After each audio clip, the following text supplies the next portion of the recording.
Hello दोस्तों, नमस्कार। मैं विपिन सर, विपिन मैं चैनल पे आपका स्वागत करता हूं। आइए हम लोग इस वीडियो में जो हम लोग का टेस्ट 28 हुआ था, जो ऑनलाइन टेस्ट 28 हुआ था, उसका हम लोग फुली डिस्कशन करेंगे। इस वीडियो में हम लोग टेस्ट नंबर 28 का डिस्कशन करेंगे। देखिए, टेस्ट जो होता है हम लोग का 30 क्वेश्चन रहता है। पर डे टेस्ट हो रहा है। अब 11 बजे टेस्ट होता है, 11:30 तक 30 क्वेश्चन रहता है। 30 मिनट आपको टाइम दिया जाता है और उसके अंतर्गत आप क्वेश्चन सॉल्व करते हैं और उसके बाद जो क्वेश्चन का आंसर आता है ना, वो 30 मिनट के अंदर ही आप उसको फोटो क्लिक करके और भेज देते हैं मेरे व्हाट्सएप नंबर पे। और उसके बाद हम जो है टॉप 10 रिजल्ट भी बनता है। आज वाला टॉप 10 रिजल्ट नहीं बना है, आज का हम लोग डिस्कशन सिर्फ करेंगे, लगातार डिस्कशन। टेस्ट में जुड़ना बहुत आसान है। 96 93 037 419 ये मेरा नंबर है। इस पे आप मैसेज करके अपना नाम और एड्रेस बता दीजिएगा कि सर हमें भी टेस्ट देना है, और नाम एड्रेस लिख करके आप भी टेस्ट से जुड़ सकते हैं और लगातार टेस्ट दे सकते हैं। एक दिन मैथ, एक दिन रीजनिंग, एक दिन मैथ, एक दिन रीजनिंग। सोमवार मैथ, मंगलवार रीजनिंग होता है, बुध मैथ, बृहस्पति रीजनिंग, शुक्रवार मैथ और शनिवार रीजनिंग। 11 बजे टेस्ट होता है, 11 बजे, और इसका डिस्कशन उसी दिन 7 PM शाम को जो है 7 बजे होता है। लेकिन इसका कल वाला जो सेट था 28 नंबर, इसका डिस्कशन शाम को नहीं हो पाया था, तो उसका डिस्कशन हम लोग आज ही कर लेते हैं। तो चलिए आइए हम लोग इसमें डायरेक्ट डिस्कशन स्टार्ट करेंगे। इसमें टॉप 10 रिजल्ट नहीं बना हुआ है, आप लोग अपना मार्क्स मिला लिए होंगे। उसका जो है मार्क्स जो भी था आपका आंसर की भेज दिए थे, तो अपना मार्क्स मिला लीजिएगा। और चलिए हम लोग इसका डिस्कशन डायरेक्ट स्टार्ट करते हैं। एक एक क्वेश्चन का डिस्कशन, 300 क्वेश्चन का डिस्कशन हम लोग करेंगे। चलिए आइए, चलिए फर्स्ट नंबर क्वेश्चन हम लोग करते हैं। ये आपका मैथ से रिलेटेड था, मैथ का कल टेस्ट हुआ था। तो पहला नंबर हम लोग का कह रहा है ना कि निम्नलिखित में से कौन सा सह अभाज्य संख्या बनाता है। देखिए सह अभाज्य संख्या ऑप्शन दिया है, पहला वाला 12 7 दिया हुआ है, बी आपका 21 42 दिया हुआ है, सी दिया हुआ है 3 9, और डी दिया हुआ है आपका 43 129। देखिए बहुत आसान क्वेश्चन है। सह अभाज्य संख्या, को प्राइम नंबर। सह अभाज्य संख्या का मतलब होता है कि इसमें दो संख्याएं होती है। सह अभाज्य संख्या दो संख्याओं का समूह रहता है जिसमें कि दोनों संख्याओं का HCF 1 आ जाए। क्या आ जाए? तो HCF हाईएस्ट कॉमन फैक्टर 1 आ जाए। यानी कि सीधा सीधी कहने का मतलब कि ये दोनों संख्याएं आपस में न कटना चाहिए और अलग किसी भी संख्या से भी नहीं कटना चाहिए, तभी जो जाकर के उसका HCF क्या आएगा? 1 आएगा। तो सह अभाज्य संख्या देख लीजिए इसमें कौन है। पहला ही वाला आंसर मिल जा रहा है, क्योंकि 7 और 12 ना तो किसी अन्य संख्या से कटेगी और नहीं आपस में कटेगी। ये कट जा रहा है 21 दूना 42, ये भी 3 से कट जा रहा है, ये भी देखिए 43 23 सब कट जा रहा है। ये वाली संख्या जो है ना तो आपस में कट रही है और ना ही किसी अन्य संख्या से कट रही है, यानी इनका HCF 1 होगा, तो ये सह अभाज्य संख्या कहलाएगी। ठीक, चलिए आगे बढ़ते हैं नेक्स्ट क्वेश्चन। चलिए दूसरा क्वेश्चन कह रहा है कि सबसे छोटी पूर्णांक ज्ञात कीजिए जिसका घन स्वयं के बराबर है। देखिए पूर्णांक के बारे में आपको पता होगा कि पूर्णांक जो संख्या है इसको संख्या रेखा पे दर्शाएंगे तो ये 0 हुआ, 1 हुआ, 2 हुआ, 3 हुआ, 4 हुआ, डैश डैश इधर इनफाइनाइट तक, प्लस इनफाइनाइट तक होता है। जब इधर आएंगे तो -1 हुआ, -2 हुआ, -3 हुआ, डैश डैश माइनस इनफाइनाइट तक। तो ये सभी इंटीजर कहलाता है, पूर्णांक कहलाता है। तो हमें बोला है ना कि इसमें ऐसा सबसे छोटा पूर्णांक आप ढूंढिए, सबसे छोटा जिसका घन स्वयं के बराबर हो जाए। तो देखिए पूर्णांक की बात करें ना, छोटा बड़ा की बात करें ना, तो राइट साइड जाएंगे ना, दाहिने साइड जाएंगे तो मान बढ़ता जाएगा, बड़ा होता जाएगा, और जैसे जैसे बाएं आएंगे तो मान छोटा आएगा। जीरो के पास आप आइएगा तो जीरो का घन 0 ही होता है। जीरो का घन क्या होता है? 0 होता है। लेकिन अब इधर जाएंगे तो मान बढ़ेगा, 1 का भी घन 1 होता है, 2 का घन 8 हो जाता है, ये सब अब मान बढ़ता जाएगा, बहुत बड़ा होता जाएगा। अब इधर आते हैं तो -1 का घन भी -1 ही होता है, -2 का घन -8 हो जाएगा, -27 होगा, ऐसे ये भी अब दूसरा चीज आता रहेगा। यानी यही तीनों ऐसा पूर्णांक है ना कि जिसका घन भी स्वयं के बराबर होता है। 0 का घन करिए चाहे कुछ भी करिए 0 ही होगा, -1 का भी घन -1 ही होगा, 1 का भी घन क्या होगा? 1 ही होगा। तब इन तीनों में से हमें देख लेना होगा कि सबसे छोटा कौन है। बोला है ना कि सबसे छोटा ढूंढना है, तो सबसे छोटा -1 है और यही हमारा आंसर हो जाएगा। उम्मीद करते हैं बात समझ गए होंगे। इस ऐसे टाइप के क्वेश्चन में ना बहुत लोग गलती करते हैं, 0 लगा देंगे या फिर 1 लगा देंगे, लेकिन नहीं, आप गलत मत करिएगा। मात्र 3 ही ऐसे इंटीजर है जिसका घन भी स्वयं हो रहा है। 1 का घन 1, 0 का घन 0, -1 का घन -1, लेकिन इसमें सबसे छोटा कौन है? -1 है, तो हमारा -1 आंसर हो जाएगा। ठीक, चलिए आगे बढ़ते हैं नेक्स्ट क्वेश्चन। देखिए तीसरा क्वेश्चन हमें बोला हुआ है ना, ऐसे दिया हुआ है कि 52 माइनस ये मोड में 8 - 20 ये दिया हुआ कह रहा है ना कि इसका वैल्यू क्या होगा, इसका वैल्यू निकालना है आपको, ठीक। तो देखिए इसका मतलब होता है ना, ये मोड होता है, मोड। जब भी ऐसा कहीं भी देखिएगा ना तो ये मोड है। तो मोड के अंतर्गत आने वाली जो संख्या होती है प्लस माइनस, या तो प्लस में हो सकती है या माइनस में हो सकती है।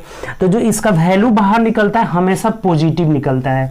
यानी कि अगर प्लस में x हो तब भी पॉजिटिव निकलेगा, माइनस में x हो तब भी क्या कर निकलेगा, पॉजिटिव निकलेगा।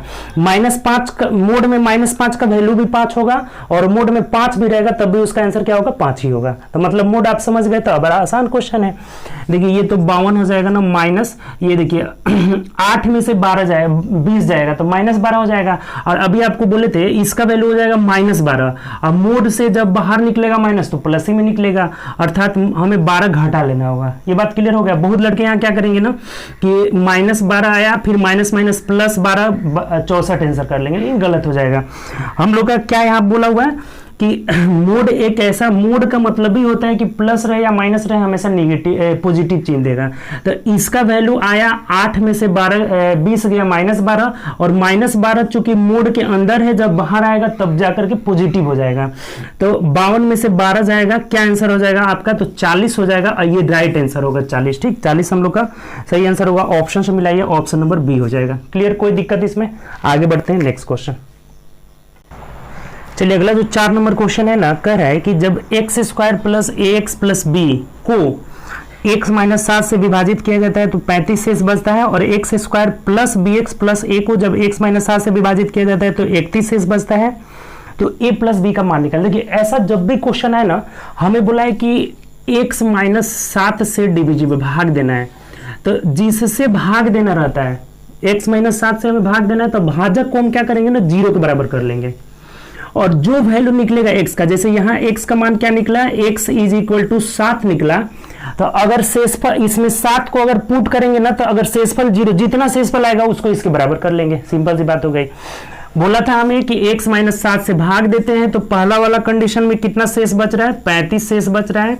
और इस वाले कंडीशन में कितना बच रहा है, यहाँ पे 31 शेष बच रहा है।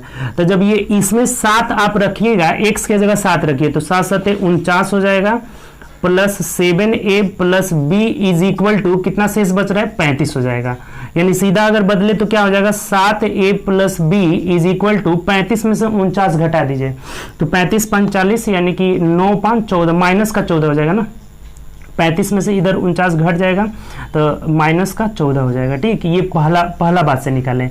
और दूसरा बोला है कि जब इसे x - 7 से भाग दे रहे हैं, यानी कि x = 7, तो इसमें जब 7 रखेंगे तो 7 × 7 = 49 प्लस b 7 भी हो जाएगा ना, 7b + a = अब 31 यहाँ क्या हो जा रहा है, 31 हो जा रहा है। यानी यहाँ से निकालिएगा तो कितना हो जाएगा, 7b + a = 31 में से आप 49 घटा दीजिए तो कितना हो जाएगा, 11 में से 9 गया 2, यानी कि आपका हो जाएगा यहाँ से 9 में से 1 गया 8, माइनस का 18 हो जा रहा है। यहाँ तक आप समझे कि नहीं?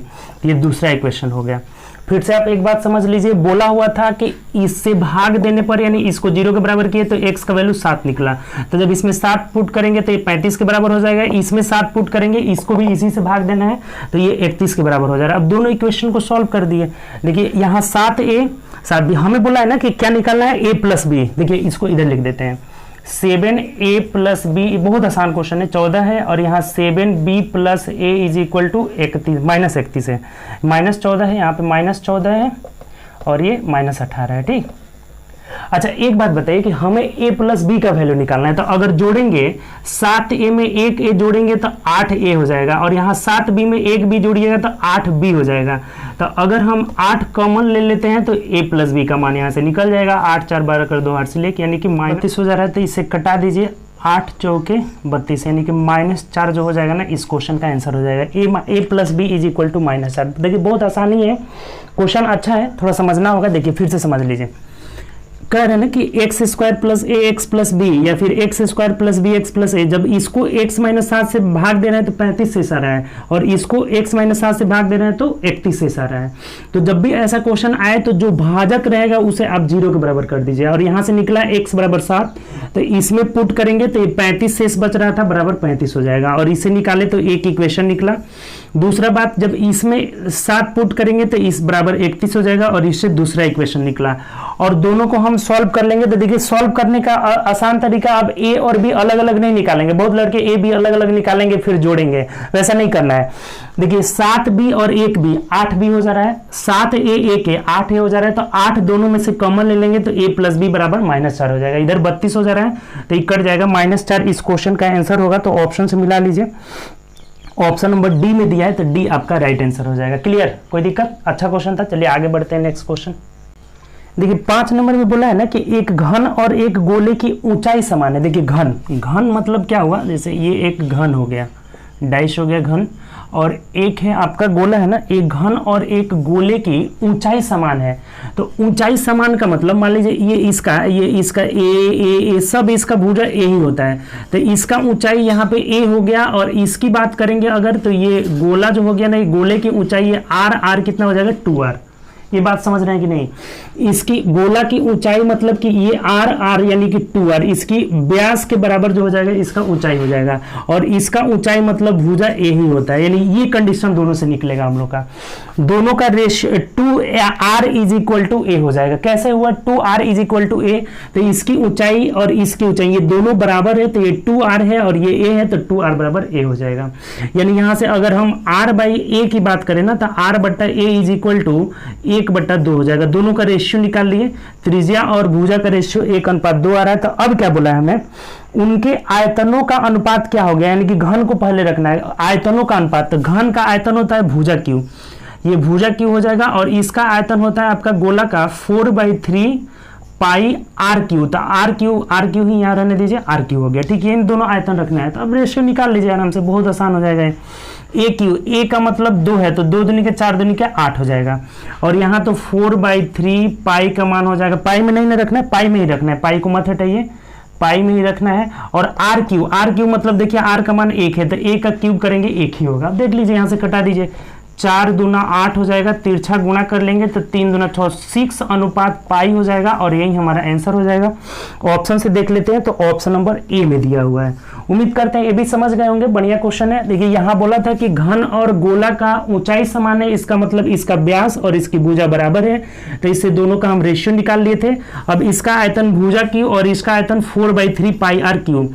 अब जो रेशियो यहाँ पे था ना, आर का मान 1, तो इसमें 1 रख लिया, और ए का मान 2, तो 2 रख लिया, और कैलकुलेट कर लिए 6:पाई, यानी ऑप्शन नंबर ए हो जा रहा है। चलिए आगे बढ़ते हैं नेक्स्ट क्वेश्चन।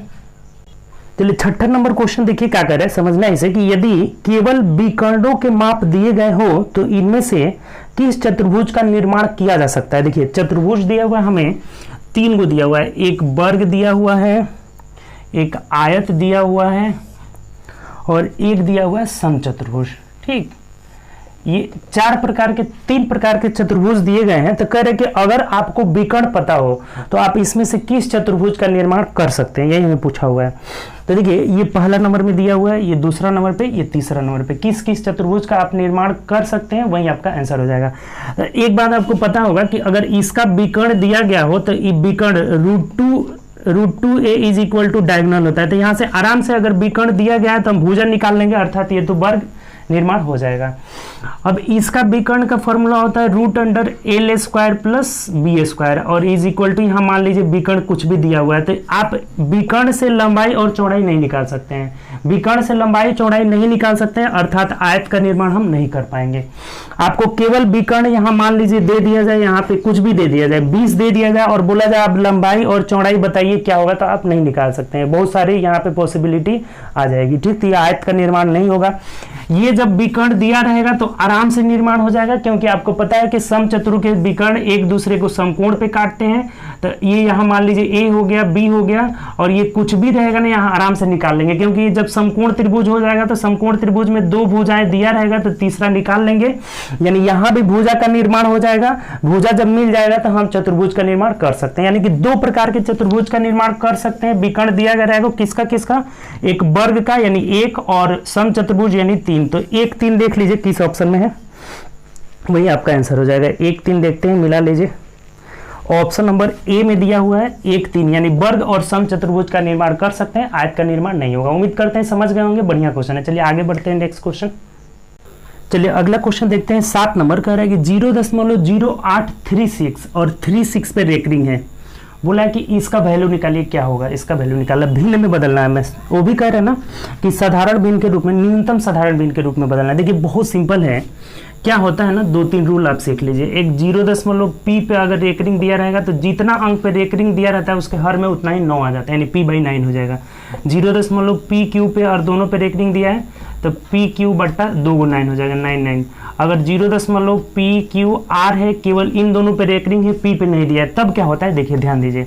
सबसे पहले हम pqr टोटल संख्या लिख देंगे, जिस पे रेकरिंग नहीं रहता है उसको घटा लिया जाता है, बट्टा में 2 गो पे रेकरिंग रहता है तो 9 और जितना पे रेकरिंग नहीं रहेगा उतना 0 दे देंगे। तो ये 2-3 रूल आप इसको नोट करके लिख लीजिएगा। जितना अंक पे रेकरिंग रहता है हर में उतना ही 9 रहता है। अगर एक रेकरिंग छोड़ दे तो उसको घटा लेना होगा पूरे संख्या में से, और 2 गो पे रेकरिंग है तो 2 को 9, एक पे रेकरिंग नहीं है तो उसके बदले 0 दे देंगे। ठीक, तो देखिए बहुत आसान हो गया। इस रूल को अपनाइए। सबसे पहले 836 लिख देना होगा, किस पे रेकरिंग नहीं है, 8 पे तो 8 घटा लीजिए, बट्टा में 9 और एक 8 है ना, 2 गो अंक पे ना रेकरिंग नहीं है। देखिए 2 अंक पे रेकरिंग नहीं है तो 2 गो यहाँ पे 0 दे देंगे। तो देख लीजिए कितना हो जाएगा, 836 में से आप 8 घटा लीजिए तो 16 में से 8 किया 8, यानी कितना हो जाएगा, 828 हो जाएगा। 828 बट्टा 9,900 हो जाएगा। तो देखिए बहुत लड़के क्या किए होंगे ना कि ऑप्शन नंबर डी इसका आंसर कर दिए, लेकिन नहीं, गलत हो जाएगा। यहाँ ये कट जा रहा है, आपको कटाना होगा ना, इस न्यूनतम बोला हुआ है ना, तो सबसे पहले हमको इसको कटाना होगा। देखिए किससे कट रहे हैं, देखिए सबसे पहले तो दिख रहा है कि 9 से ही कट जा रहा है। 9 से कटाइए तो 9 से 1100 हो जाएगा। इसको कटाएंगे तो 9 9 81, 1 82, 9 दूना 18 हो जाएगा ना। फिर से कट जा रहा है, 92 आया, 9 दूना 18। अब देखिए तो 11 से कट जाएगा क्या, 11 एकम 11, 11 से नहीं कटेगा ना। 4 से कटा लीजिए तो 4 से कट जाएगा ना। 4 दूना 8, 9, 4 3 12 हो जा रहा है। यहाँ करेंगे तो 4 दूना 8, 9 10 11, 4 7 28 29 30, 4 5 20, यानी कितना आ जा रहा है, 23 बट्टा 275 जो हो जाएगा ना, इसका आंसर हो जाएगा। ऑप्शन से मिला लेते हैं तो ऑप्शन नंबर सी में दिया हुआ। देखिए जब सबसे न्यूनतम दिया है ना तो आपको कटा करके लेना होगा, इतना करना ही पड़ेगा, नहीं तो आप अगर आंसर कीजिएगा 828 बट्टा 9,900 तो गलत हो जाएगा। ठीक, चलिए आगे बढ़ते हैं, इसको कटा देना था। देखिए अगला जो क्वेश्चन है 8 नंबर, कह रहा है कि यदि 2 पूर्णांकों के वर्गमूलों का योग 14 + 8√3 है तो उन दोनों संख्याओं के वर्गों का योग क्या होगा। देखिए 2 संख्या है, उसका वर्गमूल का योग कितना है, इतना दिया है। अब एक बात बताइए, यहाँ से हम दोनों संख्याएं निकाल लेंगे। देखिए कैसे निकालते हैं, अगर करनी का वर्गमूल निकालना हो ना तो आप ये जो करनी वाला भाग है ना, करनी वाला भाग ये वाला, इसको 2√ab के बराबर कर लेंगे और कटा देंगे। देखिए इससे कटा लेते हैं तो ये कट जा रहा है, 2 चौके 8। अब इसको छोटा छोटा संख्या में तोड़ दीजिए, जैसे 2 × 2 × √3। अब चाहे तो 2 को आप 2 को जैसे 2 × √2 भी लिख सकते हैं, जरूरत पड़ेगा हमें तो। ठीक, अब इसमें से आप ऐसे इसको फैक्टर करिए कि वर्ग करके जोड़ने पर, इसमें किसी 2 को ऐसे साथ में रखिए कि वर्ग करके जोड़ने पे 14 आ जाए। तो ऐसा करके आपको देखना होगा। जैसे मान लीजिए कि हम यहाँ पहले 4 थे, 3 था, तो 4 चौके 16 और 3 19 हो जा रहा है, नहीं आ रहा है। अब इन दोनों को अगर साथ रखते हैं तो ये 2√2 मतलब 8 हो जाएगा, यहाँ हो जाएगा 6 हो जाएगा ना, तो 8 + 6 14 मिल जा रहा है।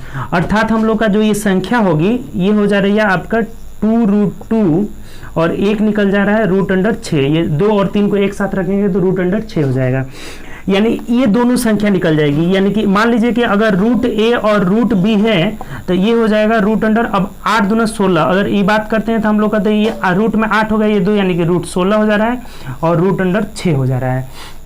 तो यही वाली संख्या हो जाएगी। यहाँ से अब देख लीजिए 8 9 हो जाएगा जी, 2 दूनी के 4 दूनी के 8, रूट में 8 हो जाएगा। तो अब हमें बोला हुआ ना कि इनके क्या निकालना है, वर्ग का योग निकालना है। यानी कि √a का वैल्यू 8 हो गया और √b का वैल्यू कितना हो गया, 6 हो गया। तो अगर a का बात करें तो a बराबर 8 हो जाएगा और b बराबर कितना हो जाएगा आपका 6 हो जाएगा। तो इसका वर्ग का योग निकालना है, तो वर्ग मतलब a² 8 × 8 64 हो जाएगा और b² मतलब 6 जाएगा 36 हो जाएगा। तो जोड़ दीजिए 100 इस क्वेश्चन का आंसर हो जाएगा। उम्मीद करते हैं समझ लिए होंगे, बहुत अच्छा क्वेश्चन है, एक बार और समझ लीजिए। करनी का वर्गमूल कैसे निकालते हैं, तो करनी वाले भाग को 2√ab कर लेंगे तो यहाँ से हम लोग का 2 इसका खंड निकला, जिसका वर्ग करके जोड़ने पे 14 आना चाहिए। तो एक आ जा रहा है √2 मतलब कि √8 आ रहा है, एक आ जा रहा है √6 हो जा रहा है। वर्ग करके देख लीजिए 8 6 कितना हो जा रहा है, 14 हो जा रहा है। तो ये √2 संख्या का वर्गमूल जब इतना है, वर्गमूल यानी कि √a का वैल्यू 8 हो गया, √b का वैल्यू 6 हो गया, तो हमें बोला है इनका वर्ग निकालना है, वर्ग का योग निकालना है, यानी a² + b² का मान निकालना था। तो वर्ग करके जोड़ दिए, 100 हो जाएगा। ऑप्शन से मिला लेते हैं, ऑप्शन नंबर सी में आंसर दिया हुआ है। ठीक, चलिए आगे बढ़ते हैं। नेक्स्ट क्वेश्चन अच्छा क्वेश्चन था।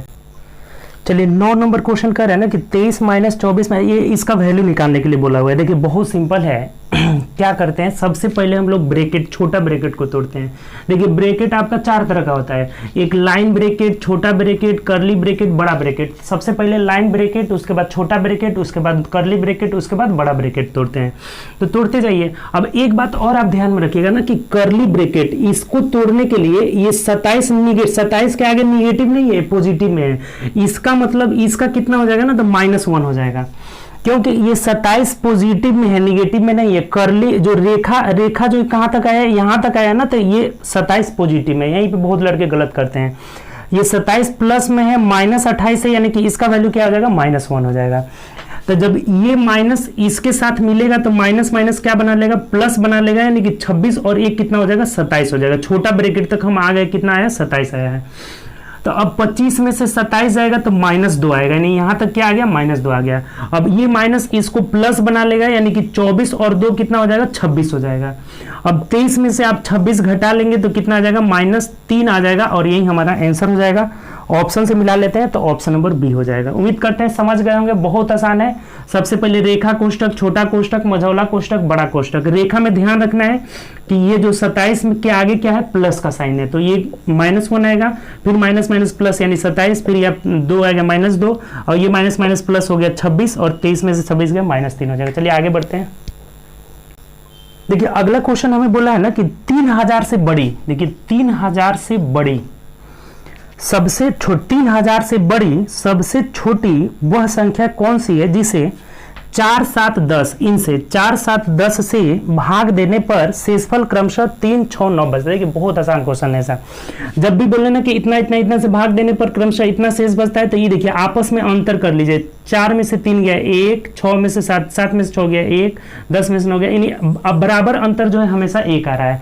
अब इनका एलसीएम ले लेना रहता है। जब भी ऐसा क्वेश्चन आए तो एलसीएम लेंगे तो 2 दूनी के 4, 7 का मतलब 7 ही रह जाएगा, और 10 का यानी कि 2 गुणे 5 ले लेना होगा। तो ये कितना आ जा रहा है, देख रही है एलसीएम, 2 दूनी के 4, 4 5 20, 20 7 140 आ जा रहा है, और 140 में से समान अंतर को घटा लिया जाता है, तो 1 कर लेते हैं। तो अगर ये बोला रहता कि वह सबसे छोटी संख्या निकालिए जो ये सब कंडीशन फुलफिल कर रहा है, यानी कि इतना से भाग देने पर इतना, इतना से भाग देने पर 3 6 7 आ रहा है, तो ये वाला संख्या आ जाता है, 139 आ जाता है। लेकिन ये बोला है कि 3000 से बड़ी जाना है, तो 3000 से बड़ी जाने के लिए देखिए क्या करिएगा, आप यहाँ के लगा दीजिए, यहाँ पे के लगा दीजिए। अब के का मान 1 2 3 4 5 क्या रखिएगा कि 3000 से बड़ा आएगा, ये चीज आपको डिसाइड करके उसके बाद से रख के निकाल लेना है। तो देखिए बहुत आसान है। तो देखिए ये मान निकालने के लिए हम क्या करेंगे ना कि 3000 में ये कितना गुणज होगा, इसके लिए 140 से भाग दे दीजिए। तो 14 दूना 28, 2 मर्त में जाएगा तो 280 हो जाएगा, 0 10 में से 8 गया 2, ये कट गया, फिर 0 हो जाएगा। फिर 1 मर्त में जाएगा, यानी कि 14 एकम 14 हो जाएगा, 0 10 में से 4 गया 6, कट जाएगा, यानी कि 21 से गुणा करना होगा। यहाँ से 21 से गुणा करेंगे तो कम रहेगा, 60 शेष बच रहा है, अर्थात 22 गुणा करना होगा। के का मान यहाँ जब 22 रख देंगे ना तो ये 3000 से बड़ा आ जाएगा, यानी 140 गुणे 22 -1 हो जाएगा। तो रख लीजिए 0, 14 दूना 28 कर 8, 14 दूना 28 29 30 हो जाएगा, ये -1 यानी कि 3079 इस क्वेश्चन का आंसर हो जाएगा। मिला लीजिए ऑप्शन से, 3079 हो जाएगा। तो 3079 ऑप्शन नंबर ए में दिया है, तो यही हमारा आंसर हो जाएगा। उम्मीद करते हैं आप समझ गए होंगे, बढ़िया क्वेश्चन है। फिर से एक बार समझ लीजिए, 4 7 10 से भाग देने पर क्रमशः 3 6 9 शेष बचे, तो इसके लिए इसका एलसीएम निकाल लेना होगा। तो एलसीएम निकाले हैं तो 140 आ जा रहा है, समान अंतर यानी 1 1 1 सब में घटा दिया जाता है। लेकिन ये बोला है कि 3000 से बड़ी आना चाहिए, तो 140 का गुणज हम ढूंढेंगे कि कितना से गुणा करने पर 3000 से बड़ा आ रहा है। तो इसके लिए भाग देकर निकाले कि 21 से गुणा करने पर कम आएगा, तो 22 से गुणा करेंगे तो ज्यादा आएगा, तो 22 से गुणा करके 1 घटा लिए 3079, ऑप्शन नंबर ए हो जाएगा। चलिए आगे बढ़ते हैं नेक्स्ट क्वेश्चन। चलिए 11 नंबर क्वेश्चन देखते हैं कि दो संख्याओं का एलसीएम 48 दिया हुआ है, दोनों संख्याओं का अनुपात, देखिए इसका अनुपात दिया हुआ है 1:2/3। सबसे पहले आप अनुपात को सीधा बदल दीजिए, तिरछा यहाँ गुणा कर लेंगे तो 3:2 हो जाएगा। दो संख्याओं का अनुपात 3:2 है और इनका एलसीएम कितना दिया हुआ है 48 दिया हुआ है, एलसीएम 48 दिया हुआ है। तो कह रहे हैं संख्याओं का योग क्या होगा। देखिए बहुत सिंपल है, कुछ करने की जरूरत ही नहीं है। इन दोनों का एलसीएम कितना हुआ, 3 और 2 का 6 हुआ, तो 6 बराबर 48 दिया हुआ है, तो 1 बराबर 8 निकल गया। तो योग योग मतलब दोनों को जोड़ लीजिए, तो 3 2 5 हुआ, यानी कि 5 यूनिट का वैल्यू निकाल लेंगे तो 8 25 40 जो हो जाएगा ना, इस क्वेश्चन का आंसर हो जाएगा। बहुत आसान क्वेश्चन है, ऑप्शन नंबर बी हो जाएगा। उम्मीद करते हैं समझ लिए होंगे, आसान क्वेश्चन था। दोनों का यहाँ से एलसीएम 6 आया, 6 का वैल्यू 48 तो 1 का वैल्यू 8, तो योग मतलब 3 2 5 तो 5 का वैल्यू 40 हो जाएगा। चलिए आगे बढ़ते हैं नेक्स्ट क्वेश्चन।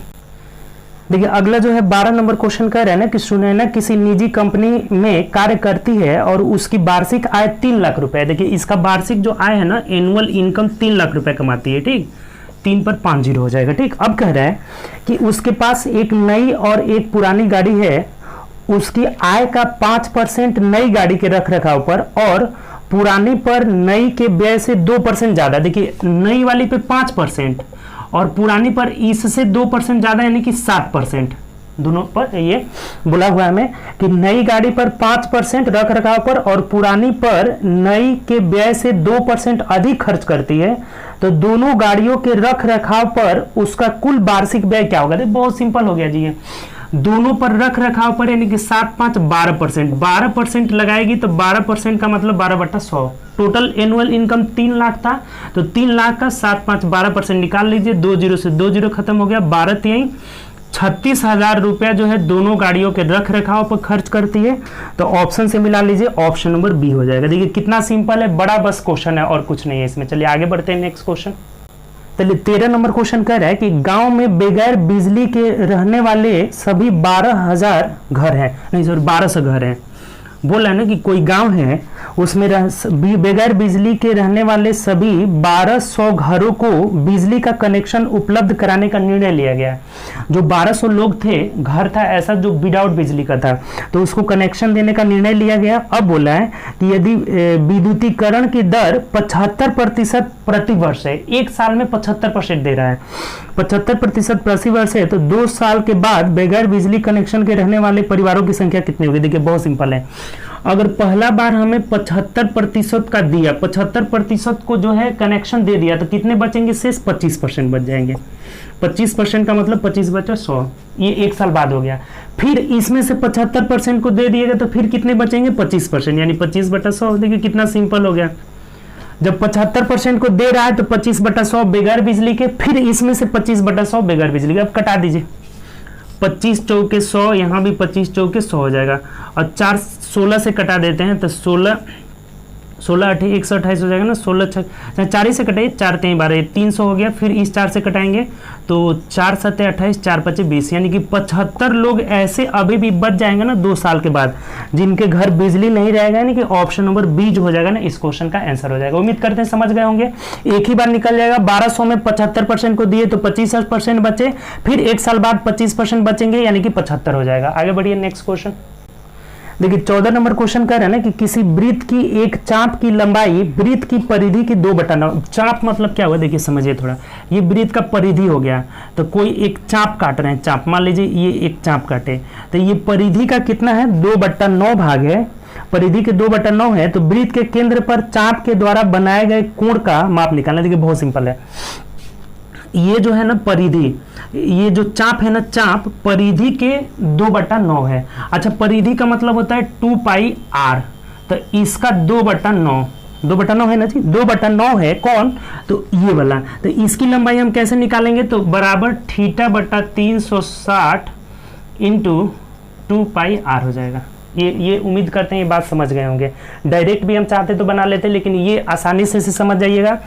2πr होता है, क्या होता है, वृत्त की परिधि होती है, तो इसकी 2/9 जो है ये चाप की लंबाई है, तो चाप की लंबाई कैसे निकालते हैं, θ/360 2 पाई आर हो जाता है। थीटा बटा 360 2 पाई आर, थीटा जो है इसके द्वारा केंद्र पे बनाया गया कोण रहता है। तो अब देखिए ये दोनों कट जाता है, ये कट जाता है, इसको हम इसलिए लिखे थे कि आपको समझ में बहुत बेटर आ जाएगा। अब देख लीजिए बहुत सिंपल हो गया, 9 से कटाएंगे तो ये कितना हो जाएगा, 9 चौके 36 यानी 40 दूना 80, थीटा का वैल्यू कितना हो जाएगा 80 डिग्री हो जाएगा और यही हमारा आंसर हो जाएगा। हम चाहते तो डायरेक्ट ये भी लिख लेते थे, लेकिन ऐसे समझ गए हैं आसानी से कि परिधि का 2/9 थीटा बटा 360 2 पाई आर होता है। 2 पाई आर खत्म हो गया, ये दोनों बराबर कटाए तो कितना आ जा रहा है 80 डिग्री आ जा रहा है। चलिए आगे बढ़ते हैं नेक्स्ट क्वेश्चन।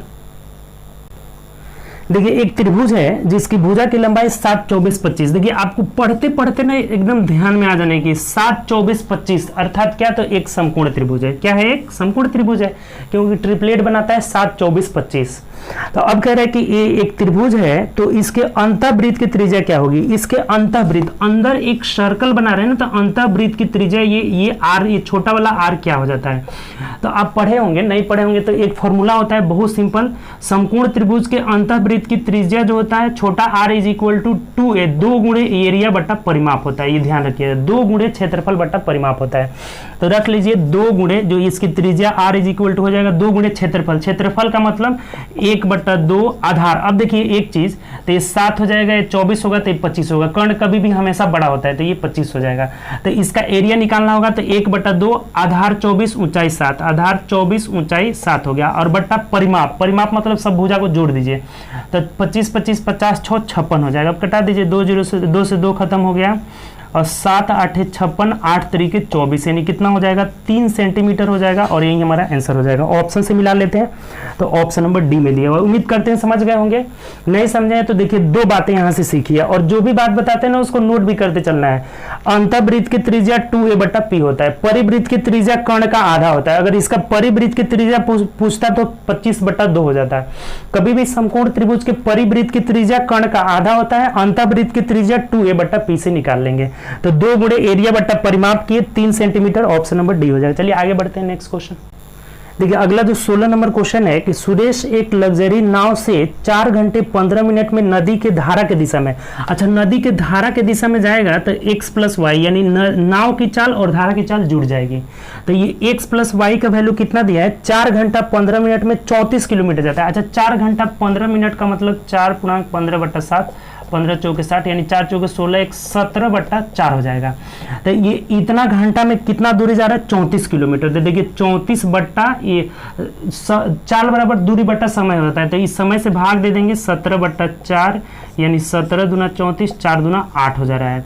यहाँ से हम लोग का निकला, इसको इधर लिख देते हैं, x + y = 8 निकल गया, 1 निकल गया। दूसरा बात कर रहे हैं कि 3 घंटे 10 मिनट में नदी के धारा के विपरीत, अब धारा के विपरीत जब जाएगा ना तो x - y हो जाएगा, और कितना जा रहा है यहाँ पे तो आपका 19 किलोमीटर जा रहा है, और कितना देर में तो 3 घंटा, देखिए इधर रफ काम, 3 घंटा 10 मिनट में ना, 3 घंटा 10 मिनट में तो 10/60 करके इसको 36 18 19/6 हो जाएगा। ठीक, 3 घंटा 10 मिनट को बदले तो 19/6 हो जा रहा है, तो ये कट जाएगा 19 से 19 अर्थात x - y = 6 हो गया। तो जो चीज पूछ रहा है, क्या पूछा है आपसे, कह रहा है हमें तो वर्तमान में नदी के प्रवाह यानी कि y का वैल्यू निकालना है, तो y का वैल्यू निकालने के लिए घटा देंगे तो ये खत्म हो जाएगा। 2y = 8 में से 6 गया, कितना हो गया 2, यानी y = 1 किलोमीटर प्रति घंटा हो जाएगा, और यही हमारा आंसर हो जाएगा। ऑप्शन से मिला लीजिए, तो 1 kilometre per hour option number C में दिया है, तो सी आपका आंसर हो जाएगा। देखिए कितना आसान क्वेश्चन है, फिर से एक बार समझ लीजिए। धारा के साथ जाएंगे तो x + y, 34 किलोमीटर जा रहे हैं, 4 घंटा 15 मिनट यानी 17/4 घंटा में भाग दिए, चाल बराबर दूरी बट्टा समय यानी 8 आ गया, x + y कितना आ गया 8 आ गया। जब विपरीत जा रहे हैं तो x - y 19 किलोमीटर 3 घंटा 10 मिनट में यानी कि 36 18 1 19/6 से भाग दिए, 19 19 खत्म यानी x - y 6 आ गया। तो हमें y का मान पूछा था, यानी y का मान घटा देंगे तो 8 में से 6 गया 2, 2 से भाग दे दीजिए यानी 1 किलोमीटर पर आवर आ गया। क्लियर, चलिए आगे बढ़ते हैं नेक्स्ट क्वेश्चन। 17 नंबर क्वेश्चन देखिए, कह रहा है कि 8 बजे एक ट्रेन स्टेशन ए से स्टेशन बी की ओर 40 किलोमीटर पर घंटा की रफ्तार से शुरुआत करती है। 1 घंटे के बाद एक ट्रेन स्टेशन बी से स्टेशन ए की ओर 50 किलोमीटर प्रति घंटा की रफ्तार से शुरू करती है।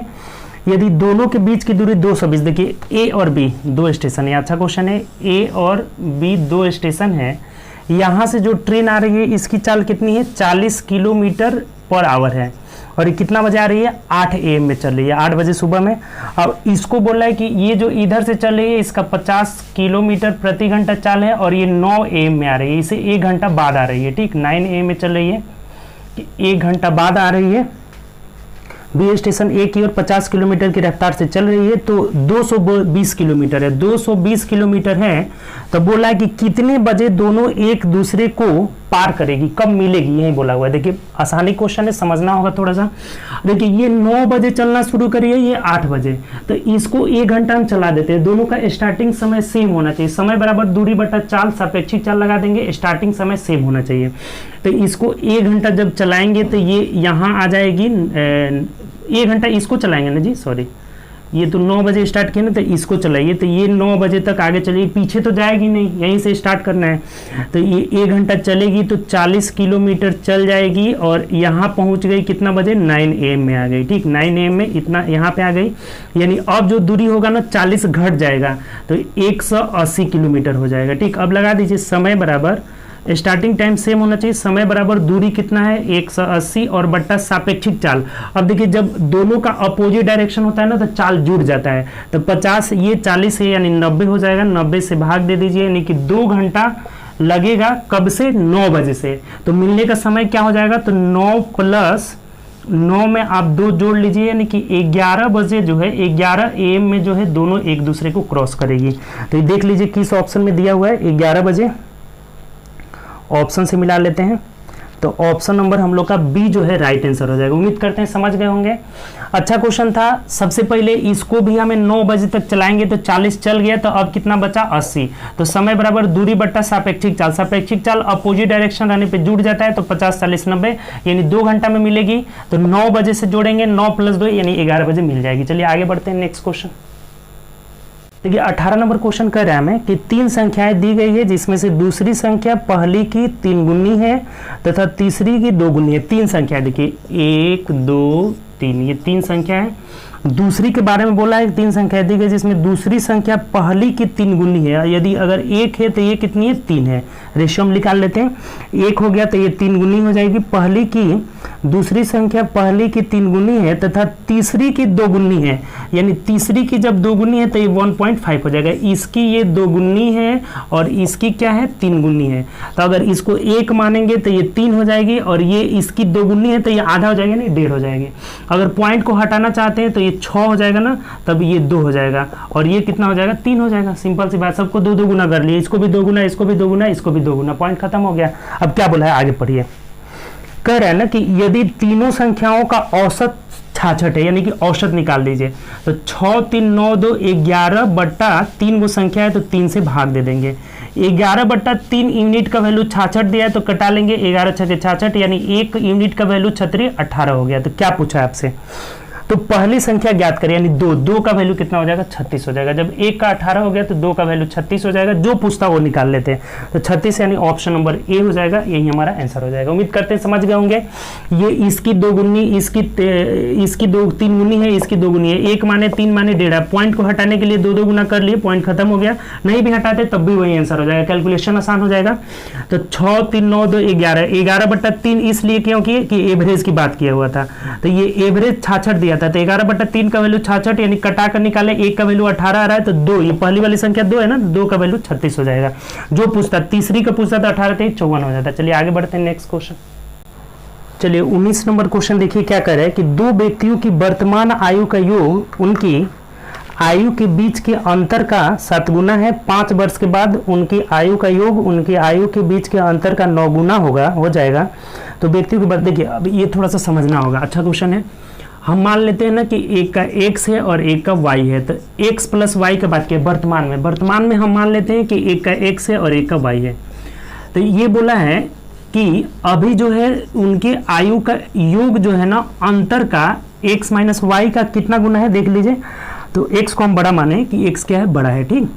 तो उनके अंतर का, आयु के बीच के अंतर का 7 गुना है, यानी कि ये इसके 7 गुने के बराबर है। तो इसको सॉल्व करके निकाल लीजिए। देखिए x + y = 7x - 7y, तो एक साइड कर लेंगे तो 7 में से यानी कि 6x = 8y हो जाएगा ना।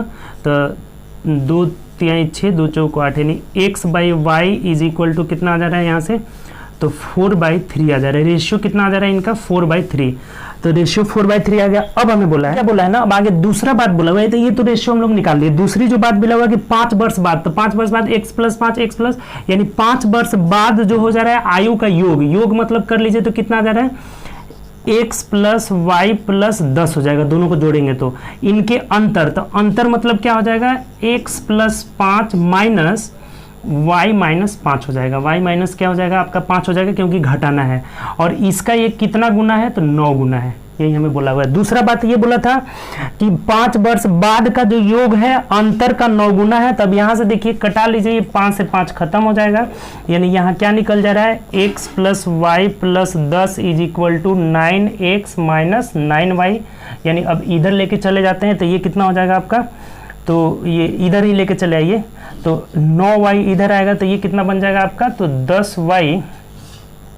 10y प्लस, अच्छा इसको इधर लेके चले जाइए, इधर लेके चले जाते कि ये पॉजिटिव ही रहेगा। 9x में से एक x गया, 8x - 10y is equal to 10 है। अब यहाँ से क्या करिए ना, रेशियो वाला मान रख दीजिए। जैसे मान लीजिए कि यहाँ कोई कांस्टेंट एक a मान लीजिए, ठीक, तो अगर x का मान 4a रखते हैं तो 8 चौके कितना हो जाएगा 32 हो जाएगा, -32a हो जाएगा। और यहाँ 3a रखते हैं तो 10 यानी 30a हो जाएगा, इज इक्वल टू 10 है, यानी 2a इज इक्वल टू 10, तो a बराबर 5 हो गया। तो हमें पूछा था कि बड़ा वाला का एज निकालना है, तो बड़ा वाला का एज मतलब x का मान निकालना है, तो ये x का वैल्यू कितना आ जाएगा, तो 5 चौके 20 वर्ष हो जाएगा, और यही हमारा आंसर हो जाएगा।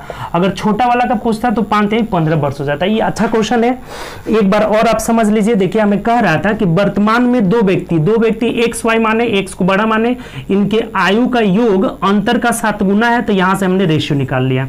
अब बोला है कि 5 वर्ष बाद का योग, तो 5 वर्ष बाद का योग मतलब x + y + 10, और अंतर करेंगे तो x + 5 में से y + 5 घटाएंगे, तो ये 5 से 5 कट जा रहा है, इसका 9 गुना था, तो यहाँ करके निकालना है, तो 8x - 10y = 10 आ जा रहा है।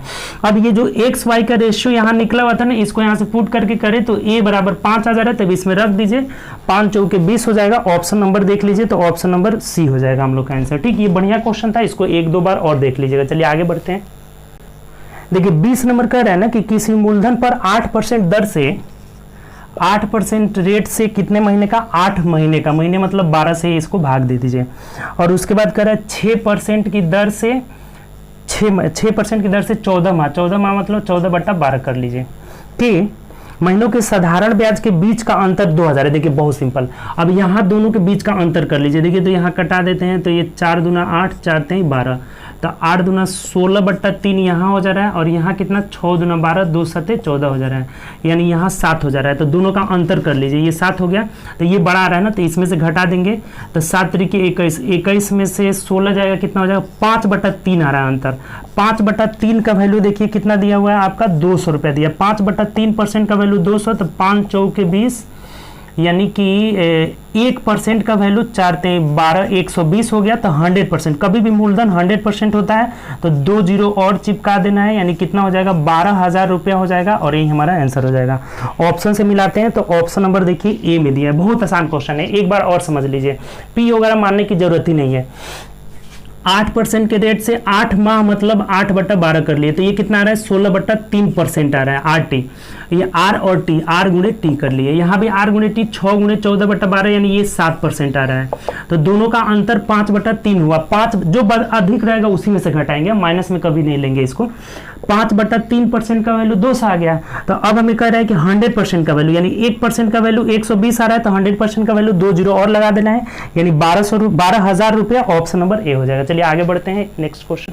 देखिए अगला क्वेश्चन हमें कह रहा है ना कि 2 वर्षों के लिए एक निश्चित राशि पर साधारण ब्याज और चक्रवृद्धि ब्याज 8400 और 8652 रुपया है, तो ब्याज की दर निकाले। देखिए बहुत आसान क्वेश्चन है, 2 बातें आपको पता होना चाहिए। साधारण ब्याज हर साल का बराबर होता है, एसआई और सीआई की बात किया हुआ है।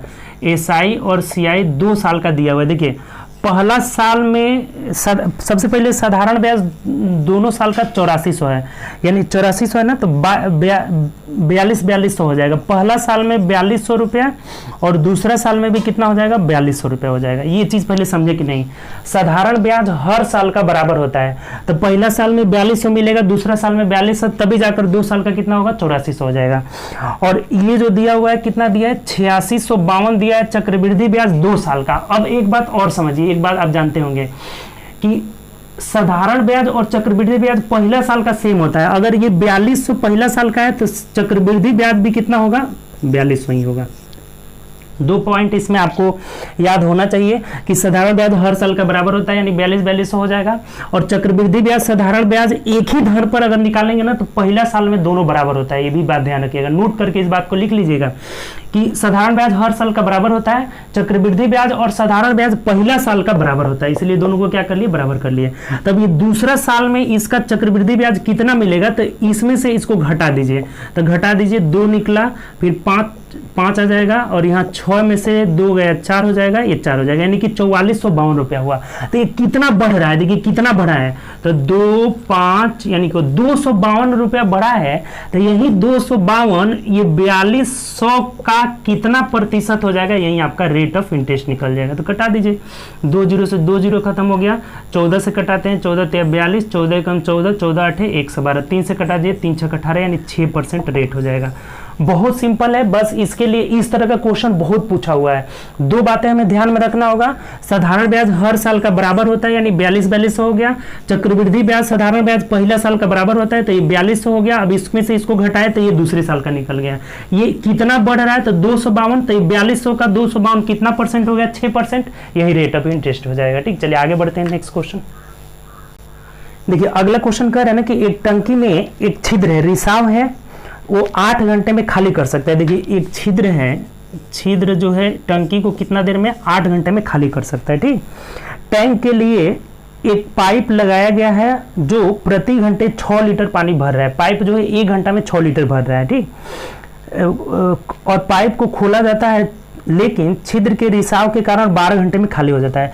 यानी कि जब पाइप को भी खोला जाता है, पाइप प्लस छिद्र जब काम करते हैं तब कितना देर में खाली हो रहा है, तो यहाँ 12 घंटे में खाली हो रहा है। देखिए दोनों कंडीशन में खाली हो रहा है। ये अगर छिद्र अकेले खाली कर रहा है तो 8 घंटे में खाली कर देता है, लेकिन जब पाइप के साथ खाली कर रहा है तो कितना देर में, 12 घंटे में खाली कर देता है। तो अब बोला है ना कि 12 घंटे में खाली कर देता है, तो टंकी की क्षमता जो है लीटर में निकालना है। देखिए बहुत आसान क्वेश्चन। सबसे पहले ये 8 घंटा, ये 12 घंटा, तो टोटल वर्क निकाल लीजिए। टोटल वर्क कितना हो जाएगा, 24 हो जाएगा, दोनों का एलसीएम। ये टाइम हो गया, यहाँ से इनका क्षमता निकाल लेते हैं, तो 8 3 24, 12 दूना 24। अब एक बात बताइए, ये दोनों निगेटिव होगा। क्यों निगेटिव होगा, क्योंकि यहाँ भी खाली हो रहा था, यहाँ भी खाली होता है, दोनों कंडीशन में खाली हो रहा है। तो अगर हम आपसे पूछे कि पाइप की क्षमता बताइए क्या होगा, पाइप का केवल क्षमता लेना है, तो पाइप प्लस छिद्र का -2 है, और ये छिद्र का अकेले 3 है, तो 3 जब घटा लेंगे, -2 में से इस -3 को घटाएंगे तो ये माइनस माइनस क्या हो जाएगा, यहाँ पे प्लस हो जाएगा। अर्थात पाइप का क्षमता 1 हो गया। पाइप का क्षमता क्या हो गया, 1। तो ये पाइप कितना देर में भर सकता है, तो अकेले अगर पाइप को भरना रहेगा तो पाइप 24/1 यानी कि 24 घंटा में भरेगा।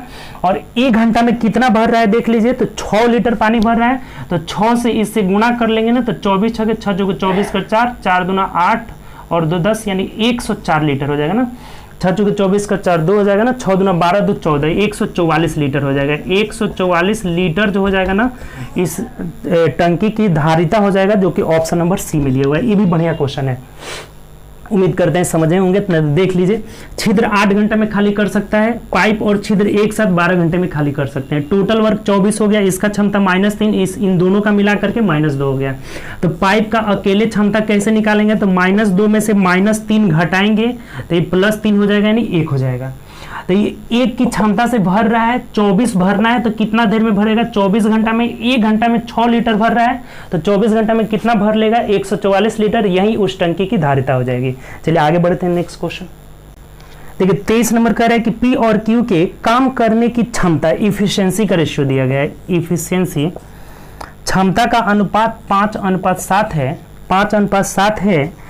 तो काम को समाप्त करने के लिए उनके लिए लिए गए दिनों का अनुपात, देखिए एक बात आप यहाँ से ध्यान रखिएगा, कभी भी क्षमता इफिशियंसी का उल्टा जो होता है ना टाइम का रेशियो होता है, तो ये 7:5 जो हो जाएगा ना हम लोग का आंसर हो जाएगा।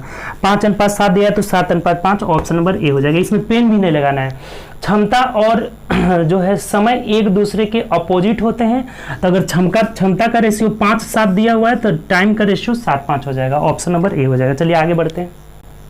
देखिए अगला जो क्वेश्चन है 24 number, sec theta plus tan theta is equal to 3.2 को हम तोड़ लेते हैं। देखिए 3.2 का मतलब हो गया 32/10, यानी कटाए तो कितना आ गया आपका, तो 16/5 हो गया। ये कितना आ गया आपका, 16/5 हो गया। तो हमें पूछा है ना कि सेक थीटा का मान निकाले। देखिए पिछले सेट में बताए थे कि अगर sec theta plus tan theta बराबर 16/5 है तो sec theta minus tan theta is equal to 5/16 हो जाएगा। इसका उल्टा हो जाता है, पिछले ही टेस्ट में बताए थे।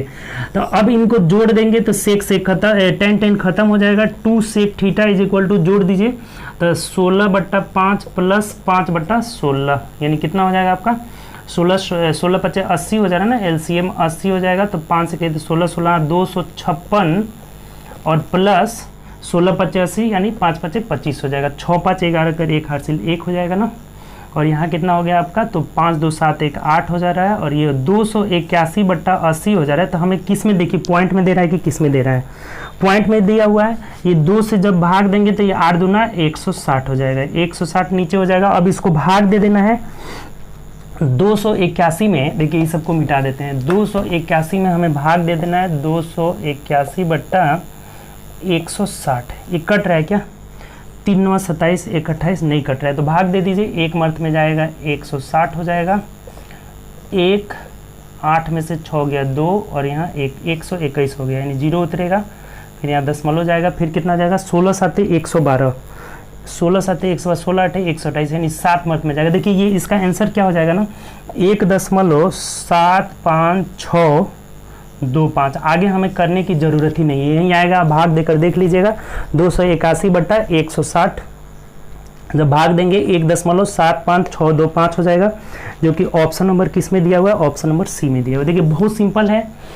पिछले सेट में बताए थे कि sec theta plus tan theta बराबर 16/5 है, तो sec theta minus tan theta ये उलट जाएगा, 5/16 हो जाएगा। तो हमें सेक का मान पूछा है तो इसको जोड़ देंगे, टेन खत्म हो जाएगा, यानी कि 2 sec theta is equal to, इसको जोड़े तो कितना है आपका 281/80 आ रहा था। अब ये 2 इधर नीचे चला जाएगा, यानी कि 160 हो जाएगा। अब भाग दे दिए तो कितना आ जा रहा है 1.56752 हो जाएगा। आगे चलिए नेक्स्ट क्वेश्चन। 25 नंबर क्वेश्चन कह रहा है, बोला है 25 नंबर क्वेश्चन कि वह अनुपात ज्ञात कीजिए जिसमें रेखा 4x + y = 13 दो बिंदुओं 1 6 और 6 1 को जोड़ने वाली रेखा को रेखाखंड को विभाजित कर रहा है। देखिए ध्यान दीजिए, इसका पहले थोड़ा सा ये समझ लीजिए, 2 बिंदु है, ये 2 बिंदु है 1 6 और 6 1। तो इसको जोड़ने वाली रेखा को एक रेखाखंड है जिसका लाइन का इक्वेशन दिया गया है, दिया हुआ है। इस लाइन का इक्वेशन दिया हुआ है 4x + y = 13। बोला जा रहा है कि ये किस अनुपात में विभाजित करता है, ये किस रेशियो में विभाजित करता है, यही हमें निकालना है। तो अगर मान लीजिए कि ये m/n में बांटता है, m/n में बांटता है, तो इसके लिए इस पॉइंट को हमें सबसे जरूरी है इस पॉइंट को निकालना। ये अगर पॉइंट निकल गया तो कोई पॉइंट इंटरनली m/n में बांटता है तो वाला फॉर्मूला आप यहाँ पे अप्लाई कर दीजिएगा। तो सबसे हमें जरूरी है इस पॉइंट को निकालना। अब ये पॉइंट कैसे निकलेगा, तो दो रेखा का इक्वेशन अगर दिया रहे वो कहाँ कट करती है, तो दोनों को सॉल्व करके x y का मान निकाल लेंगे। तो सबसे पहले इस लाइन का हमें इक्वेशन निकालना पड़ेगा। तो लाइन का इक्वेशन, दो बिंदुओं से गुजरने वाली रेखा का समीकरण आप पढ़े होंगे। देखिए फॉर्मूला क्या होता है, नहीं पता होगा तो y - y1 = m × x - x1 होता है। ठीक, ये फॉर्मूला होता है दो बिंदुओं से गुजरने वाली रेखा का समीकरण। और जहां m ढाल होता है तो m स्लोप होता है ढाल। तो स्लोप कैसे निकालते हैं, तो y2 - y1 और बट्टा x2 - x1। सबसे पहले आप स्लोप ही निकाल लीजिए, x2 - x1 होता है। स्लोप निकाल लीजिए, स्लोप को इधर लिख देते हैं। देखिए ये स्लोप जो होता है ना, स्लोप का फॉर्मूला होता है y2 - y1 बटा x2 माइनस x1। तो देखिए स्लोप को हम निकाल लेते हैं, तो y2 मतलब 1 में से 6 घटाएंगे -5 आएगा, और x2 यानी कि 6 में से 1 गया तो 5 हो जाएगा, यानी कट करके -1 आ जा रहा है।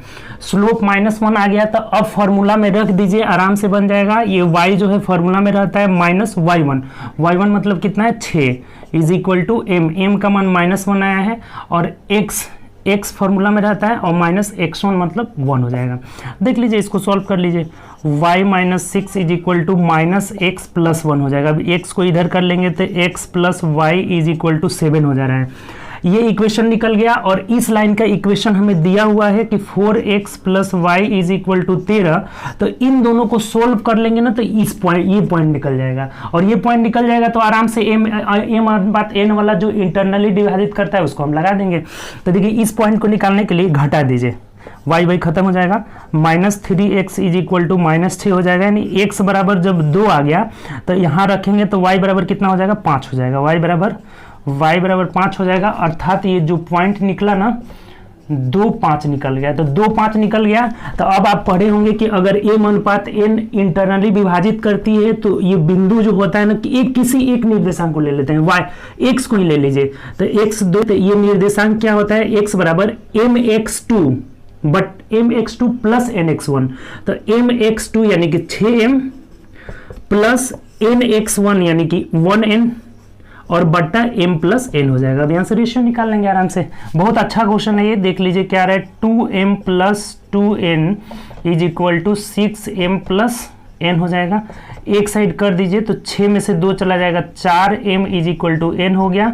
तो m/n इज इक्वल टू 4:1 आ जा रहा है, और यही हमारा आंसर हो जाएगा। ऑप्शन से मिलाते हैं तो ऑप्शन देख लीजिए किस अनुपात में दिया, m/n का ही ना पूछ रहा है, यहाँ कुछ मिस्टेक की, देखिए ये गड़बड़ हुआ है।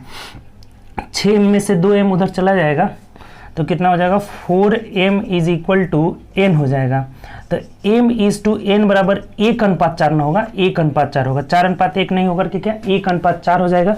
इधर लिख देते हैं इसको, देखिए यहाँ लिख देते हैं m/n इज इक्वल टू 1:4 हो जाएगा, और यही आपका आंसर हो जाएगा। बहुत अच्छा क्वेश्चन है, ऐसा क्वेश्चन जो है ग्रुप डी में और NTPC में भी पूछा गया है बहुत ज़्यादा। ठीक, देख लीजिए ये कह रहा है हमें, एक बार और समझ लीजिए, 2 बिंदु है, इससे गुजरने वाली रेखाखंड एक रेखा दिया हुआ है, कह रहे कि इसको किस अनुपात में बांटेगी यही हमें निकालना है। तो सबसे पहले इस बिंदु का इक्वेशन निकाले तो कितना आया आपका, x + y = 7। तब इस पॉइंट को हम निकाल लिए, 2 बिंदु से गुजरने वाली रेखा का समीकरण निकाल लिए, और इस पॉइंट को दोनों कट करिए तो पॉइंट निकाले, 2, 5 आया। तब अंतः विभाजित करती है तो क्या होता है, mx2 + nx1 बटा m + n और my2 + ny1 बटा m + n। लेकिन एक निर्देशांक x को ही लेकर हम निकालने हैं, तो m/n बराबर 1:1 आ जा रहा है। आप y वाला भी 5 को भी लेकर बनाइएगा, वही चीज आएगा। ठीक, तो चलिए बढ़िया क्वेश्चन है, चलिए आगे देखते हैं नेक्स्ट क्वेश्चन। देखिए आगे दिया ना 26, 27, 28, 29, 4 क्वेश्चन जो दिया ना 26, 27, 28, 29, 30, 5 क्वेश्चन 29 तक दिया हुआ है। कह रहा है हमें कि नीचे दिए गए वृत्त में 5 वर्गों में विद्यार्थियों की संख्या को दर्शाया गया है, जो विद्यार्थी 72, टोटल जो है संख्या कितना है 7200 है, टोटल संख्या कितना है 7200 है। तो अब हमें क्या क्या पढ़ रहा है, बोल रहा है क्वेश्चन पढ़िए, डायरेक्ट क्वेश्चन बनाइए 26 नंबर। वर्ग ई तथा वर्ग बी के छात्रों की कुल संख्या कितनी है। देखिए वर्ग बी तथा ई का पूछ रहा है ना, ई तथा बी का, ई का 72 डिग्री है और बी का कितना है 81 डिग्री, दोनों को जोड़ दीजिए। 72 और 81 डिग्री का हमें वैल्यू निकालना। अच्छा एक बात और देखिए कि ये टोटल कितना है 360 डिग्री, यानी 360 डिग्री का वैल्यू 7200 दिया हुआ है। तो कटा देते हैं, 0 से 0 हो गया, 36 दूना 72, यानी 1 डिग्री का वैल्यू कितना हो गया 20 हो गया। तो हमें पूछा है बी और ई का, तो दोनों जोड़िए, 2 1 3 हो गया और 8 7 15 हो गया, यानी कि 153 डिग्री का कितना होगा, तो 20 से इसको गुणा कर लीजिए, संख्या निकल जाएगा। 0 3 दूना 6, 15 दूना 30 और 3 दूना 6 हो गया ना, 30 ही हो जाएगा, 3060 हो जाएगा। 3060 देख लीजिए किस ऑप्शन में है, ऑप्शन नंबर ए में दिया है, यही हमारा आंसर हो जाएगा। बहुत सिंपल हो गया, ये बात सब में अप्लाई होगा। 1 डिग्री का वैल्यू 20 हुआ, तो हमें इन दोनों का योग पूछ रहा था, तो दोनों को जोड़े, 153 डिग्री का वैल्यू 20 से गुणा कर लेंगे, 3060 हो जाएगा, ऑप्शन नंबर ए हो जाएगा। चलिए आगे बढ़ते हैं। देखिए 27 कह रहा है ना कि सी और डी के छात्रों की संख्या कितनी हो गई, तो उसी तरह से 1 का वैल्यू 20 निकल गया है 1 डिग्री का, तो सी और डी का देख लीजिए। सी और डी का यानी 4 3 7 हो गया और 6 5 11 हो जा रहा है। गुणा कितना से करना है आपको, 20 से करना है। 0 7 9 14 का 4 8 से 1 हो जाएगा ना, 2 1 2 1 3 हो जाएगा, 2340 हो जाएगा। ऑप्शन से मिला लीजिए किस ऑप्शन में दिया हुआ है, तो अंतर पूछा था मैं ना, सॉरी, ये अंतर पूछ रहा है, सी और डी का अंतर पूछ रहा है। तो कितना हो जा रहा है आपका 9 से गुणा कर लीजिए ना इसको, 9 से, 9 दूना 18, 180 हो जाएगा। ऑप्शन नंबर बी हो जाएगा। अंतर पूछा हुआ था, योग नहीं पूछा हुआ था। तो अंतर 18 है तो 9 है तो 9 दूना 18 यानी 180 हो जाएगा। चलिए आगे बढ़ते हैं। देखिए 28 में पूछा है ना कि ए में छात्रों की संख्या बी का कितना परसेंट है। इसमें हमें निकालने की जरूरत ही नहीं है। ए के छात्रों की संख्या 90 है और बी का कितना परसेंट है, यानी 81 का कितना परसेंट है, परसेंट के लिए 100 हो जाएगा। 9 एकम 9, 9 9 81 हो जाएगा, यानी कि 1000/9 हो जाएगा। तो 9 एकम 9, 9 एकम 9, 111.11 आता रहेगा। तो देख लीजिए किस में है, 111.11, ऑप्शन नंबर डी में है, यही आंसर हो जाएगा। ए वाला बी का कितना परसेंट है आराम से निकाल लिए, ऑप्शन नंबर डी हो जाएगा। चलिए आगे बढ़ते हैं। देखिए अगला बोला है ना कि दो सबसे छोटे वर्ग, यानी सबसे दो छोटा वर्ग देख लीजिए कौन कौन है। ये 72, 90 तो ज़्यादा है, ये एक छोटा वर्ग है, ये एक छोटा वर्ग है, दोनों में जो है कम कम संख्या है।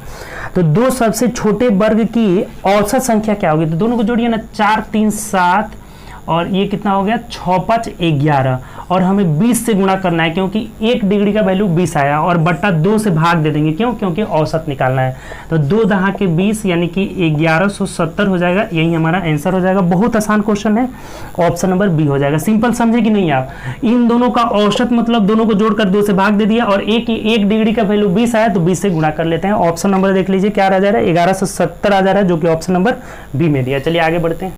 देखिए अगला क्वेश्चन हमें कह रहा है ना कि n is equal to √9 plus √7, तो 1/n निकालना है। 1/n बहुत सिंपल है। 30 नंबर, ग्राफ खत्म हो गया, जो है आपका चार्ट खत्म हो गया। ये 1/√9 प्लस √7, देखिए इसको रेशनलाइज किया जाता है। रेशनलाइज का तरीका क्या होता है ना, कुछ नहीं होता है, इसका साइन पहले चेंज हो जाएगा, √9 माइनस √7 हो जाएगा। साइन चेंज मतलब प्लस है तो ऊपर माइनस हो जाएगा।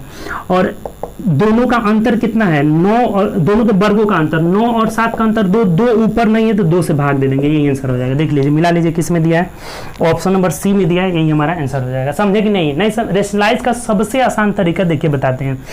1/n निकालना है तो 1/√9 प्लस √7। अब रेशनलाइज करेंगे तो बहुत ज़्यादा समय लगेगा, इसके लिए एक रूल है क्या, तो इन दोनों के साइन चेंज हो जाएंगे। अब बड़ा वाला आगे रहेगा हमेशा, साइन चेंज कर दिया यानी प्लस है तो माइनस हो जाएगा। और दोनों के वर्गों का अंतर 9 और √9 और √7 का वर्ग करेंगे तो 9 7 का अंतर 2 हुआ, 2 इसमें ऊपर अगर रहेगा तो हटा देंगे। मान लीजिए यहाँ अगर 2 दिया रहता ना तो 2 खत्म हो जाता, केवल इतना ही आंसर हो जाता। तो यहाँ 1 दिया है, 2 नहीं दिया है तो 2 से भाग दे देंगे, यही हमारा आंसर हो जाएगा। ठीक, तो 30 क्वेश्चन को हम लोग देखें। इसमें क्वेश्चन लेवल के थे, बहुत क्वेश्चन अच्छे भी थे, कोऑर्डिनेट ज्योमेट्री का भी बढ़िया क्वेश्चन था। तो चलिए 30 क्वेश्चन उम्मीद करते हैं बहुत अच्छे से समझे होंगे। तो ज़्यादा से ज़्यादा आप शेयर करिए वीडियो को, ज़्यादा से ज़्यादा लाइक करिए, अगर पसंद आया हो तो शेयर करिए दोस्तों में। और आप लोग हार्ड वर्क करिए, मेहनत करिए, ज़्यादा से ज़्यादा परिश्रम करिए। परिश्रम ही है आपको जो एग्ज़ाम में जो है सफलता दिला सकती है, मेहनत करिए। ठीक, तो चलिए आप लोग मेहनत ज़्यादा से ज़्यादा करिए। और देखिए जैसे जैसे एग्ज़ाम आएंगे ना वैसे वैसे आपको ज़रूरत पड़ेगी, प्रैक्टिस करिए, लगातार जो है बने रहिए टेस्ट में। जो लोग नहीं पढ़ रहे हैं, जो लोग पढ़ना छोड़ दिए कि फिर एग्ज़ाम होगा कि नहीं होगा, परिणाम पे ध्यान रहे हैं, अपने मेहनत पे नहीं ध्यान दे रहे हैं, काबिलियत पे नहीं, अब सोच रहे हैं कि पता नहीं क्या होगा, एग्जाम होगा कि नहीं होगा, इतना सारे चीज। देखिए कभी भी ना आप दिमाग में संशय मत रखिए, ज्यादा सोचना नहीं। देखिए एक बात आपको बता रहे हैं, एक चीज देख लीजिए ध्यान से, बस अपने मेहनत पे रखिए। देखिए इस बात को और इससे कुछ सीखिए कि वे लोग कभी सफल नहीं हो सकते जो परिणाम से ज्यादा काम में आने वाले मुश्किलों के बारे में जाने। अब जैसे देखिए हम अपना काम करेंगे ही नहीं, अपना जो मेरा काम है पढ़ाई वो करेंगे, सोचेंगे कि अगर हम पढ़ेंगे तो पता नहीं रिजल्ट होगा कि नहीं होगा, प्री निकाल पाएंगे कि मेंस तक पहुंचेंगे कि क्या होगा। तो पहले ही आप उसके परिणाम को अगर सोचने लगिएगा तो फिर दिक्कत होने लगेगा। परिणाम को नहीं सोचना है, अपना काम करना है। अभी आपका काम क्या है, मेहनत करना, पसीना बहाना, प्रैक्टिस करना। तो ज़्यादा से ज़्यादा प्रैक्टिस करिए। इस बात से आप बहुत कुछ सीख रहे होंगे, बहुत कुछ सीखे होंगे कि कभी भी परिणाम के बारे में ध्यान नहीं देना है, परिणाम जो भी हो अपना मेहनत पे ध्यान देना है। तो उम्मीद करते हैं इस चीज़ से बहुत कुछ सीखे हैं। तो चलिए हम लोग आगे जो है नेक्स्ट सेट में करेंगे, रीजनिंग वाले सेट को करेंगे। ठीक, अब हमेशा ध्यान रखिएगा कभी भी जो है रिजल्ट के बारे में नहीं ध्यान, रिजल्ट में आने वाली जो बाधाएं हैं ना, जैसे आप सोच रहे हैं कि कहीं जाना है आपको, मान लीजिए सपोज डेट कहीं जाना है और निकलेंगे तो रोड पे बाधाएं आएगी ही आएगी। कहीं आपको कोई ट्रैफिक जाम मिलेगा, तो कहीं ज़्यादा धूप मिलेगी, तो ये सब बाधाएं आती रहती है। अगर हम सोच ले कि हमें जाना है वहाँ पे, निकले ही नहीं घर से कि ये सब बाधाएं आएगी, तो फिर हम कभी भी वहाँ पे नहीं पहुँच पाएंगे। तो इसके लिए बाधाएं, आने वाली जो बाधाएं हैं उसके बारे में नहीं सोचना है, अपने काम पे ध्यान देना है, फोकस करना है, अपनी मेहनत पे फोकस करना है और ज़्यादा से ज़्यादा वर्क करिए। तो चलिए हम लोग आगे अब रीजनिंग वाले सेगमेंट के साथ मिलेंगे। ओके बाय, अपना ध्यान रखिए, टेक केयर। रीजनिंग का टेस्ट होगा जो 29 नंबर होगा।